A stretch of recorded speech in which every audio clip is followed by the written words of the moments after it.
Sofi Kopinus, gimana nih kabarnya? Aku harap semuanya baik-baik aja ya. Oke, di episode kali ini Sobat Forbis lagi barengan sama Amal yang merupakan salah satu anggota Kopinus. Dan episode kali ini Amal bakal membawakan episode yang cukup spesial karena ini masih banget berkaitan sama open recruitment yang diadakan oleh Kopinus beberapa waktu yang lalu.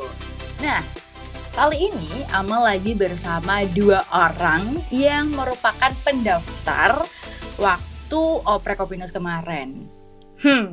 Kayaknya mereka ini bakal jadi 2 tamu pertama kita yang bergabung nih langsung dalam acara-acaranya Kopinus, salah satunya ya podcast ini. Oke, daripada lama-lama mungkin kita langsung aja kali ya kenalan sama salah satu dari kedua teman kita di episode kali ini. Yuk, ada Anita di sini, mungkin bisa langsung kenalan nih nama sama asalnya. Oke. Halo teman-teman, nama aku Anita Diaksa. Kalian bisa panggil aku Anita, Nita atau Dia. Asal aku dari Jakarta. Terima kasih. Oke, ada Anita dari Jakarta. Dan selanjutnya ini ada siapa nih di sini? Ada Sesa. Panggilannya sih tadi katanya Sesa sih, cuman aku belum tahu nama lengkapnya siapa, dari mana gitu. Mungkin bisa langsung aja nih kenalan nih Sesa. Halo Kak, halo teman-teman semua. Nama aku Yuli Nur Caeca. Kalian bisa panggil aku Sesa, Ceca, Eca juga boleh. Aku dari Depok. Oke, dari Depok. Satunya dari Jakarta, satunya dari Depok. Jauh ya. Jauh kalau misal dibandingkan dengan asalku, karena aku asalnya itu dari Kediri, Jawa Timur. Mungkin ini kota yang cukup kecil dan belum terlalu dimengerti oleh banyak orang ya. Oke, aku mau tanya nih sama salah satu, siapa dulu ya yang aku tanya? Dari Anita dulu, nanti ke Sesa gitu aja ya. Sekarang kesibukannya apa, dan apa ya, lagi domisili di mana, atau masih domisili di Jakarta atau Depok, atau sekarang ada di tempat lain gitu. Mungkin dari Anita dulu deh. Aku baru banget lulus SMA, tapi alhamdulillah udah dapet perguruan tinggi negeri. Aku nanti insya Allah kuliah di Universitas Negeri Jakarta. Jadi kesibukannya sih paling nyiapin lah buat nanti kebutuhan kuliah online dan siapa tahu offline apa aja. Terus untuk domisili aku masih stay di Jakarta karena tidak bisa kemana-mana corona. Iya sih bener banget, emang COVID tuh emang cukup menyebalkan ya. Udah berapa tahun ya, kita udah hampir 2 tahun gak sih kayak gak bisa kemana-mana. Iya bisa pun tuh cuman terbatas banget gitu. Selain itu aku juga mau ngucapin ini selamat buat Sesa. Wih, udah mau jadi camaba nih berarti ya tahun 2021. Iya deh. Kenapa nih kalau mau tahu? Kalau boleh tahu nggak maksudnya? Gimana Kak? Jurusan apa? Aku pengen masuk jurusan ilmu komunikasi sih, karena Gitu. sebenarnya aku dari jurusan IPA pas SMA, cuman aku merasa bahwa IPA bukanlah tempat yang cocok buat aku ternyata. Jadi di perkuliahan aku mau masuk jurusan ilmu komunikasi. Oke, ilmu komunikasi. Dan berarti ini kesibukannya juga kuliah juga sama kayak Anita atau gimana? Iya Kak, sama persis kayak Anita. Dan aku sama Anita itu satu sekolah loh. Oh, gitu. Iya. Oh, tahu loh. Ini bener-bener kita tadi briefing nggak bahas ini sih. Oh iya, Anita juga ya tadi. Oh, ternyata satu sekolah. Iya Gitu. Kak. Kayak kenal gitu waktu tadi kita di meet yang sebelumnya, kita kok kayak kalian kok kayak Anita dulu aja, enggak Sesa dulu aja gitu Kak. Oh, ternyata kalian satu sekolah. Aku pikir kenal kayak misal kenal ya waktu ada acara apa gitu. Misal kayak kemarin ketemu di Kopinus atau gimana gitu. Enggak. Bahkan kita deket juga sebenarnya. Oh. Oke, ini aku punya sih pertanyaan inti yang aku pengen banget tanyain ke kalian berdua. Yang apa ya? Mungkin ini bisa jadi yang nantinya mungkin ini bisa jadi gambaran juga nih buat Sobat Forbis biar tahu sebenarnya Kopinus tuh seperti apa kayak gitu-gitu ya. Aku mulai dari pertanyaan tahu Kopinus dari mana. Mungkin dari Anita dulu nanti lanjut ke Sesa gitu ya jawabnya. Aku pengen tanya tahu Kopinus itu dari mana? Soalnya kan kalian di Jakarta ya, di Jakarta. Sedangkan Kopinus ini lebih bergeraknya itu ya bergeraknya emang Nusantara. Cuman hal-hal yang berbau offline itu adanya tuh di Jawa Timur gitu. Nah, kayak ibarat kata tuh kayak pusatnya tuh ada di Jawa Timurnya gitu loh. Gitu. Mungkin dari Anita dulu, gimana? Dari mana? Oke, karena aku kan sekarang udah nggak ada kesibukan yang harus diprioritaskan gitu. Jadi lebih sering main sosial media dan aku lihat ada info tentang Kopinus itu pertama dari Line sama dari Instagram. Nah, situ aku tertarik nih kayak, wow, apa ini sesuatu yang baru gitu Kak. Dari line grup gitu atau gimana? Kalau nggak salah waktu itu ada temen aku yang repost atau like dari akun apa gitu. Oh, gitu. Oke. Oh, gitu ya. Ternyata emang sosial media sangat berpengaruh terhadap ikutnya seseorang. Mungkin kita bisa langsung ke Sesa. Sesa gimana Sesa? Dari mana nih tahu Kopinus? Sebenarnya aku sama banget kayak Nita. Aku tahu dari sosial media, cuman bedanya aku taunya dari Instagram Kak, dari akun volunteer gitu sih. Pas aku lihat, ya udah deh, aku ngerasa langsung pengen join gitu bareng Kopinus. Oh gitu. Aku dulu, ini kalau boleh cerita juga sih, aku dulu juga joinnya tuh lewat, bukan lewat, maksudnya lihat di Instagram waktu itu. Karena waktu itu aku juga ngerasa, kok aku nggak ngapa-ngapain ya gitu. Aku udah kuliah, cuman pada saat itu aku mikir kok aku nggak ngapa-ngapain selain matkul gitu. Terus akhirnya aku lihat akun-akun volunteer, kebetulan pada saat itu lagi oprek nih gitu. Awalnya aku pikir ini tuh kayak magang gitu, internship. Cuman setelah aku lihat-lihat lagi, volunteernya itu adalah ternyata open recruitment anggota. Wah, asik dong, berarti aku kayak nggak terbatas waktu. Kalau aku pengen di sini sampai kapanpun aku nggak terbatas gitu. Apalagi nih komunitas kayak bebas gitu, kita repot juga, kita bisa izin dulu untuk aku lagi sibuk ini gitu. Terus nanti kalau misalnya udah nggak sibuk bisa join lagi tanpa ada batasan kayak kita lagi kekang untuk kayak gini. Saya mikir wah asik juga nih gitu. Akhirnya aku join tuh di waktu itu Kopinus. Aku ada pertanyaan nih. Pertanyaan selanjutnya adalah alasan kenapa join Kopinus. Kan ini ya, banyak sekarang tuh volunteer yang saat ini yang aku tahu bergeraknya itu ya mungkin kita sama-sama masalah kemanusiaan. Cuman banyak tuh yang lagi banyak-banyaknya itu adalah di mental health ya. Jadi kayak lebih kepada kesehatan mental kayak gitu-gitu. Nah, sedangkan Kopinus ini kan lebih kepada inklusi disabilitas yang mana ya itu beda banget kan sama sama mental health itu beda banget gitu. Terus kenapa nih dari Anita dulu? Kenapa pada akhirnya kalau memutuskan join Kopinus tuh kenapa gitu? Kalau aku Kak, karena dulu aku ingat waktu SD, aku tuh punya temen yang tunawicara gitu. Tunawicara sama kalau nggak salah dia tunarungu juga. Nah, terus juga kan ada di pamfletnya itu aku baca-baca program kerjanya dia ngapain aja. Terus ya udah aku jadi kok kayaknya baru gitu, kok kayaknya ini menarik nih, belum pernah gitu kan akunya. Akhirnya cari-cari info dan ya udah memutuskan untuk join. Bismillah join. Cukup menarik ya maksudnya alasan untuk joinnya karena emang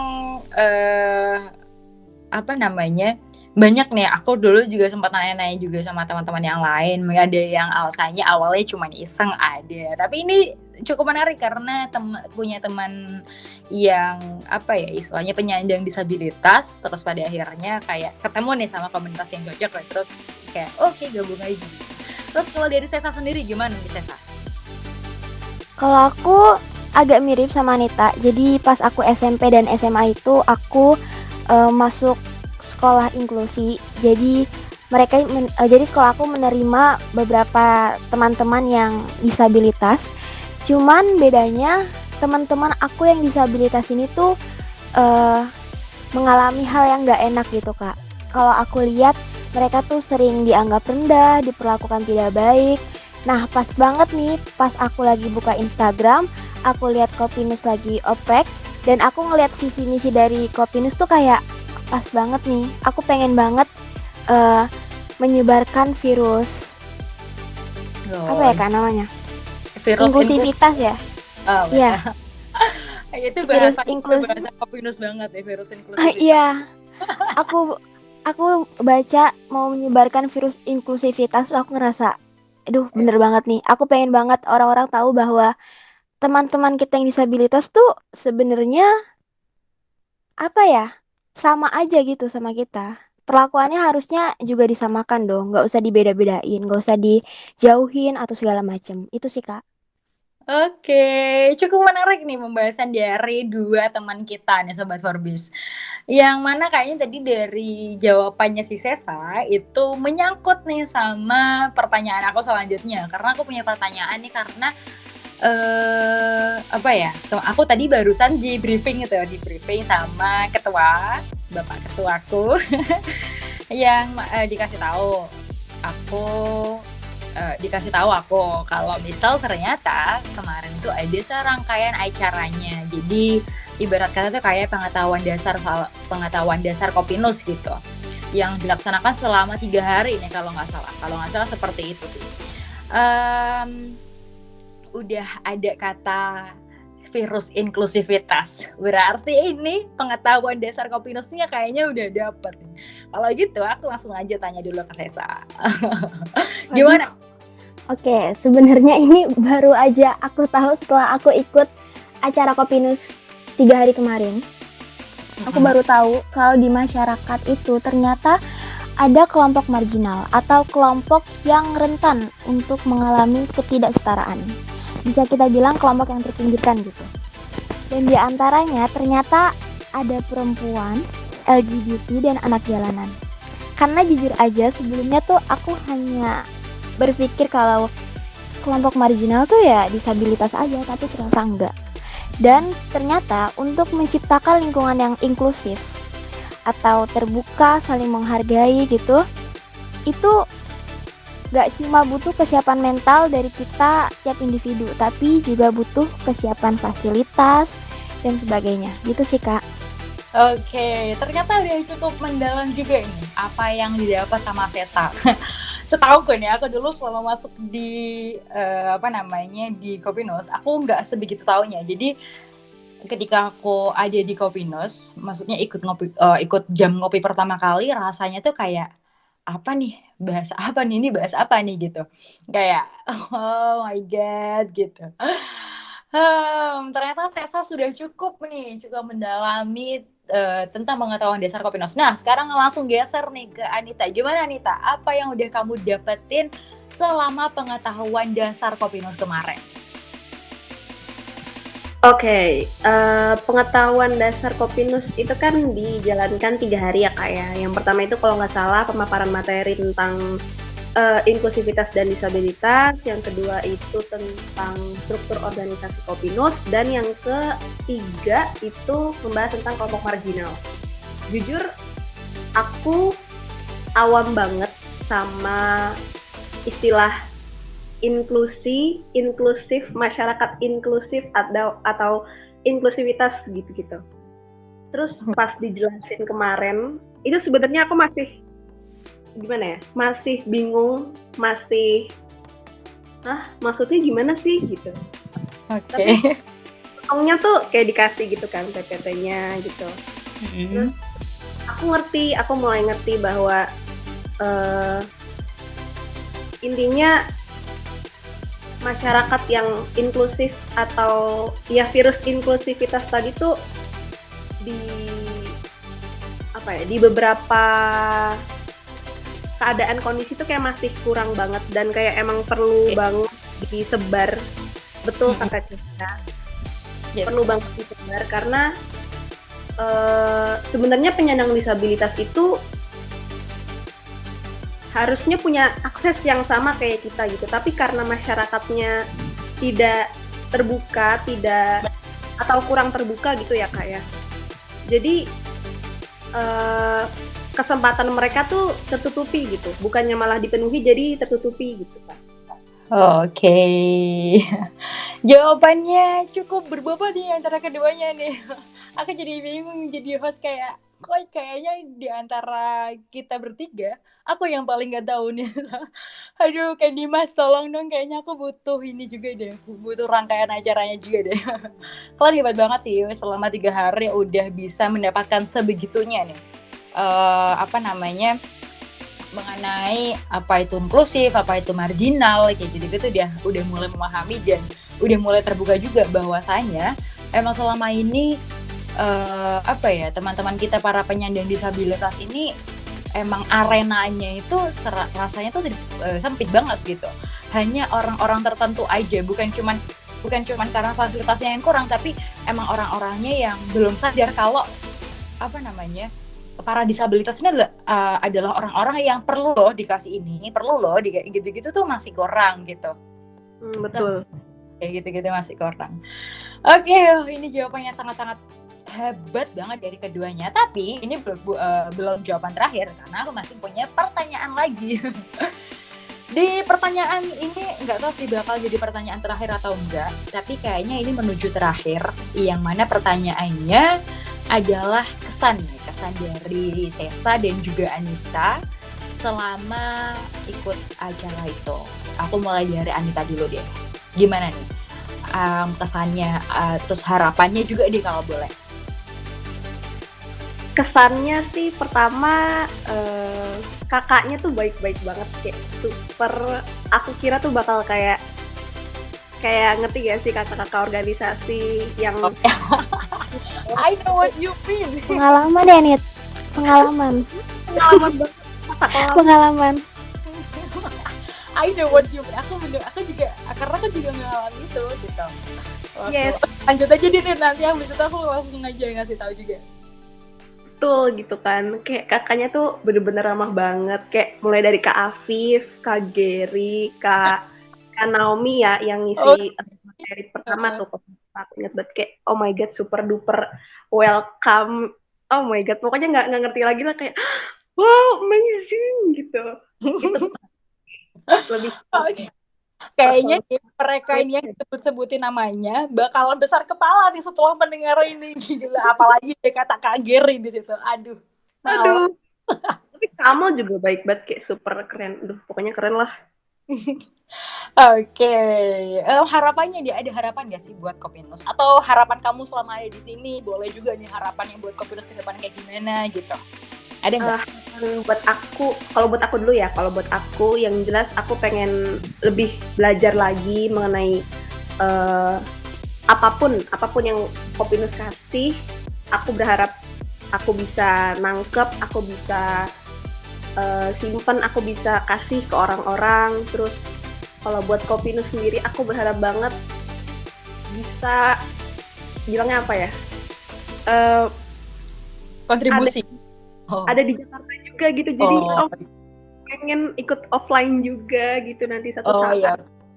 Yes, I want that so much. Jadi gitu Kak, ya ampun. Iya, aku kalau untuk yang masalah offline aku akan mengatakan bahwa kumpul offline itu lebih seru karena aku selama ikut di Kopinus, aku kan gabung dari 2020 bulan waktu itu, bulan November kalau nggak salah.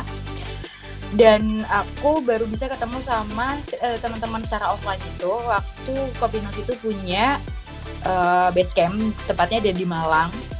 Yang pada saat itu ada salah satu program ya namanya gerakan literasi anak. Terus aku kumpul sama teman-teman waktu di sana. Aku ketemu sama Kak Dimas langsung. Aku ketemu sama Kak Rila, ketemu sama Kak Natasha, ketemu sama Kak Afif juga yang kayak wah ngobrol asik banget. Kayak banyak banget yang diobrolin gitu. Apalagi sama Kak Dimas. Ini sorry itu saya Kak Dimas, semoga Kak Dimas nggak salah nangkap dan nggak besar kepala. cuman aku setelah ketemu Kak Dimas banyak hal yang aku diskusikan dan ada satu kejadian di mana aku itu ada matkul itu kurang lebih ada hubungannya lah sama perkara disabilitas ini, kayak ini masalah lingkungan gitu, yang kayak gitu karena kan di mata kuliah komunikasi ada tuh yang kayak gitu. Nah terus aku tuh tanya ke Kak Dimas dan ternyata apa yang dibilang sama Kak Dimas itu dibahas juga nih besoknya di materi di pertemuan selanjutnya sama dosenku ini. Jadi kayak aku akhirnya tuh bisa gitu loh nyautin dosenku gitu, kayak oh my god gitu. Kalau nggak ada Kak Dimas pada saat itu, maksudnya kalau aku nggak nanya dan Kak Dimas nggak jawab, aku kayak nggak mungkin kayak apa ya, nggak mungkin aku bisa bakal kayak gitu. Jadi kayak Itu keren, emang keren. Oke, aku langsung geser aja nih ke Sesa. Gimana Sesa? Harapannya, kesannya, kesannya dulu deh. Kesannya selama ikut kemarin apa, terus harapannya apa? Oke, kalau kesannya ya Kak, tadi udah sempat disinggung sama Anita kalau kakak-kakaknya baik, bener-bener baik. Karena ya sama kayak Anita, aku juga punya pengalaman yang punya kakak-kakak organisasi yang ya gitu, yang baik juga, cuman yang lebih baik ini gitulah ya. Selain itu aku juga merasa bahwa Kopinus ini termasuk organisasi yang membuat aku jadi semakin membuka mata dan membuka cara pikir aku gitu Kak.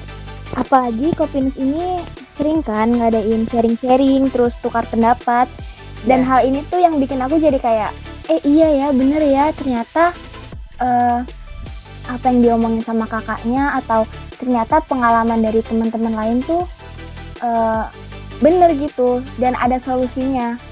Terus kalau misalnya ditanya harapan aku buat Kopinus, aku sih berharapnya Kopinus semakin berkembang. Terus semoga apa yang dijadikan visi atau misi dari Kopinus itu bisa tercapai, amin. Aku juga berharap sama kayak Anita, aku berharap Kopinus ada di Depok biar aku bisa offline. Apalagi tadi Kamal bilang kalau offline lebih seru kan, aku jadi semakin kepengen gitu Kak untuk offline. Iya. Emang sih kayak jadi bahas masalah offline lagi. Aku juga nggak bakal bilang seperti ini kalau nggak ngerasain sendiri, karena ini aku barat kata kok adalah testimoni. Jadi testimoni dari kumpul offline yang astaga, ternyata kalau emang seenak ini seharusnya aku dari dulu bisa ketemu nih sama teman-teman yang ada di Kopinus gitu. Pada saat itu kita ada itu program baru GLA itu yang itu kumpul kita bikin kayak sebuah les-lesan gitu buat anak-anak kecil yang pada saat itu kan belum pada sekolah ya, jadi belajarnya tuh di sana ngerjain PR sebagainya gitu asik banget pada saat itu. Terus kayak selain asik gara-gara anak kecilnya, asiknya ya gara-gara itu ketemu sama teman-teman, terus ngobrol ini itu. Terus kalau misal nggak ada jam offline pun, maksudnya waktu offline pun kita masih punya nih waktu-waktu online yang kadang itu kayak nggak ada gimana, maksudnya ini misal jam ngopi harusnya hari Selasa, terus kayak rasanya hari Kamis tuh ada yang perlu dibahas gitu, kayak pengen banget ngobrol gitu, biasanya tuh langsung ada dibagi link gitu, ayo join gitu, langsung ngobrol sampai malam. Oke, mungkin daripada lama-lama dan makin panjang dan bahkan makin kemana-mana, kayaknya kita harus stop dulu nih podcast kita di episode kali ini, dan kita bakal bahas yang lain-lainnya, tentunya bakal lebih seru di episode yang akan datang. So, aku di sini sebagai host mau pamit undur diri nih. Semoga teman-teman Forbis sehat selalu, tetap jaga kesehatan, tetap jaga diri, jaga hati, asik. Waduh. Mantap. Aduh, baper nggak tuh? Ya, tetap lakuin protokol kesehatan karena COVID itu bukan sebuah bayangan. COVID itu adalah sesuatu yang nyata dan emang selalu ada di sekitar kita. Kalau kita nggak waspada, kita yang bakalan jadi incaran mereka. So, aku Amal pamit and see you.